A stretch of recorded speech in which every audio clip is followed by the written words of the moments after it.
समंदर के अंदर एक छोटे से घर में टूनी जलपरी अपनी बेटी गुड़िया और बहन मीनू के साथ रहती थी। टूनी जलपरी समंदर में बिरयानी का ठेला लगाती थी। सभी को टूनी जलपरी के हाथों की बिरयानी बहुत पसंद थी। माँ, आज मैं स्कूल जाऊंगी तो मेरे लंच बॉक्स में मुझे बिरयानी ही देना। मुझे और मेरे सभी दोस्तों को आपके हाथों की बनी बिरयानी बहुत पसंद है। ठीक है बेटा, तुम जल्दी से स्कूल के लिए तैयार हो जाओ और मैं तुम्हारे लिए टिफिन पैक कर देती हूँ। गुड़िया जल्दी से स्कूल जाने के लिए तैयार हो जाती है। माँ, मैं तैयार हो गई। मीनू, तुम गुड़िया को जाकर स्कूल छोड़ आओ। मैं बिरयानी के ठेले पर बिरयानी बेचने जा रही हूँ। ठीक है दीदी, आप बेफिक्र होकर जाओ, मैं गुड़िया को स्कूल छोड़कर आती हूँ। मीनू गुड़िया को स्कूल छोड़ने चली जाती है।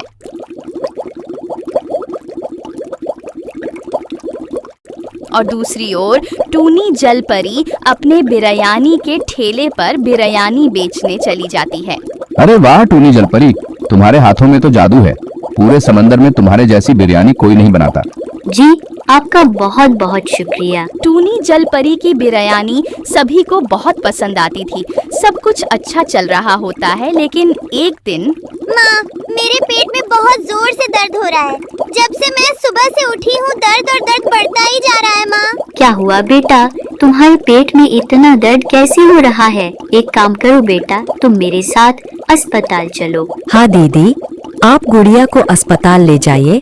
आज आपके बदले में बिरयानी का ठेला लगाऊंगी। टूनी जलपरी अपनी बेटी गुड़िया को लेकर अस्पताल चली जाती है और मीनू जलपरी बिरयानी का ठेला लगाती है। अरे क्या बात है, आज टूनी जलपरी दुकान पर नहीं है, उसके जगह आज तुमने ठेला लगाया हुआ है। कहाँ गई टूनी जलपरी? आज सुबह सुबह गुड़िया की तबीयत खराब हो गई थी। उसके पेट में दर्द शुरू हो गया था, इसलिए टूनी गुड़िया को लेकर अस्पताल गई है। ओह, तो ये बात है। अच्छा तुम एक काम करो, मेरे लिए 2 प्लेट बिरयानी पैक कर दो। शाम होते होते मीनू जलपरी सारी बिरयानी बेच देती है और शाम को घर पर क्या हुआ दीदी, गुड़िया कैसी है? वो कहीं नजर नहीं आ रही। आप उसे अस्पताल से ले आई ना।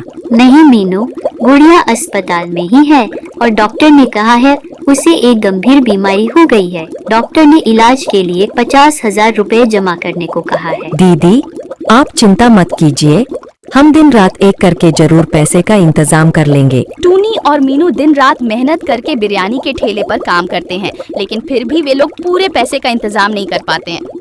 अब क्या होगा मीनू, हम गुड़िया के इलाज के लिए पैसे कहाँ से लाएंगे? गुड़िया ही हमारे लिए सब कुछ है।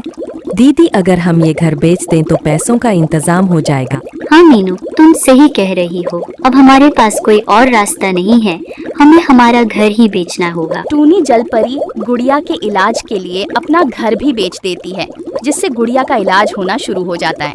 बहुत दिन हो गए, टूनी जलपरी अपना बिरयानी का ठेला नहीं लगा रही है। उसके जैसी बिरयानी तो पूरे समंदर में कोई नहीं बनाता।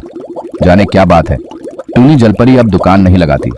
मुझे उसके घर जाकर देखना चाहिए। टूनी जलपरी का ग्राहक टूनी के घर चला जाता है। ये टूनी जलपरी का घर है ना? मैं उससे ही मिलने आया हूँ। बहुत दिनों से वो बिरयानी का ठेला भी नहीं लगा रही है। उसकी बहन ने बताया था कि गुड़िया की तबीयत खराब है, उससे ही मिलने आया हूँ। टूनी जलपरी अब यहाँ नहीं रहती। उसने अपना घर मुझे बेच दिया है। उसे अपनी बेटी गुड़िया के इलाज के लिए पैसों की जरूरत थी, इसलिए उसने ये घर मुझे बेच दिया। वो आदमी वह घर उस जलपरी से खरीद लेता है और अस्पताल का पता पूछकर गुड़िया से मिलने अस्पताल चला जाता है।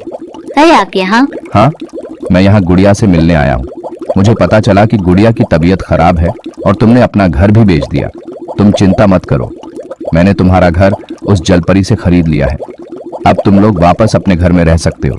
आपका बहुत बहुत शुक्रिया। आपका ये एहसान हम जिंदगी भर नहीं भूलेंगे। सिर्फ शुक्रिया से काम नहीं चलेगा, मुझे बिरयानी भी बनाकर खिलानी पड़ेगी। गुड़िया के ठीक होने के बाद सभी घर लौट जाते हैं और टूनी जलपरी वापस से समंदर में खुशी खुशी बिरयानी का ठेला लगाती है। तो दोस्तों, कैसी लगी आपको टूनी जलपरी की कहानी? हमारे चैनल को सब्सक्राइब और वीडियो को लाइक जरूर करें।